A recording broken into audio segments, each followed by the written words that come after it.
Let me show you how to turn off active status on WhatsApp. Now, if you're on WhatsApp and it says that you're active or available, but you don't want anyone else to know when you're online, I'll walk you through those steps.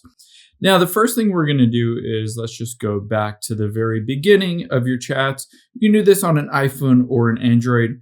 On iPhone, you can see settings at the very bottom right. However, if you're on an Android, you'll be able to tap on those three dots at the top right and then tap on settings. From there, it's the exact same. From here, all we need to do is scroll down and choose the privacy option and then last seen and online. You can see who can see when I'm last seen. Let's switch this to nobody.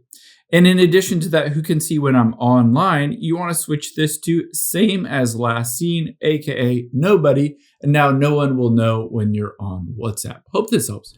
If it did, hit the subscribe button down below. It really helps me out. Thanks, guys.